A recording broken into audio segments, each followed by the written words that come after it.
In this podcast episode, Ben Shapiro delves into the controversial arrest of Luigi Mangion, the alleged shooter of United Healthcare CEO Brian Thompson.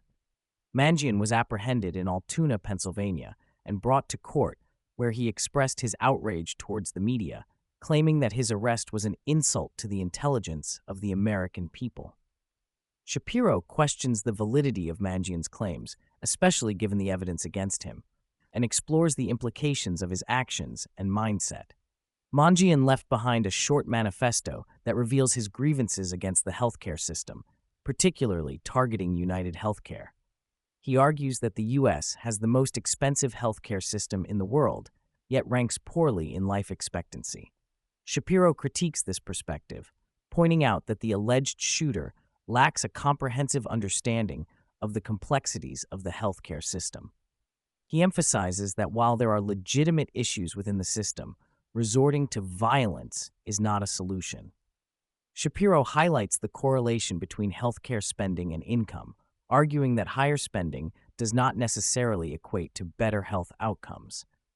Shapiro then shifts his focus to comedian Bill Burr, who has recently made headlines for his comments regarding the murder of the United Healthcare CEO. Burr expressed that he is fine with CEOs living in fear for their lives, suggesting that they deserve it due to their roles in the healthcare system.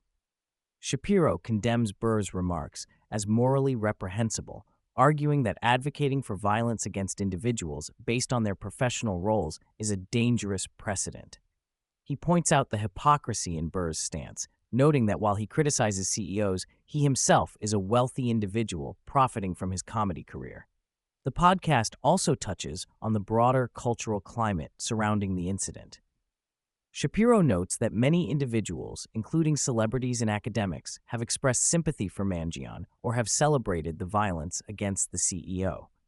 He highlights the disturbing trend of glorifying violence as a means of addressing grievances, particularly within the context of the healthcare system. Shapiro argues that this mindset is not only morally wrong, but also indicative of a larger societal issue where individuals feel justified in resorting to violence when they perceive injustice. Shapiro critiques the media's handling of the situation, suggesting that they have failed to adequately condemn the violence and instead have focused on the alleged shooter's grievances. He points out that the public's reaction has been mixed, with some expressing sympathy for Mangion's plight, while others condemn his actions. This division reflects a growing sentiment among certain segments of the population that violence is an acceptable response to systemic issues. The podcast also delves into the political implications of the incident, with Shapiro discussing how politicians and public figures have responded. He highlights comments from figures like Elizabeth Warren, who suggested that the violence is a symptom of a larger systemic failure. Shapiro argues that this perspective is misguided, as it fails to address the root causes of the issues within the healthcare system and instead promotes a narrative that justifies violence. Throughout the episode, Shapiro emphasizes the importance of constructive dialogue in addressing the issues within the healthcare system. He argues that while there are legitimate grievances against healthcare companies, the solution lies in legislative reform and open discussions rather than violence. He calls for a more nuanced understanding of the complexities of the healthcare system and urges individuals to seek solutions through democratic means rather than resorting to violence.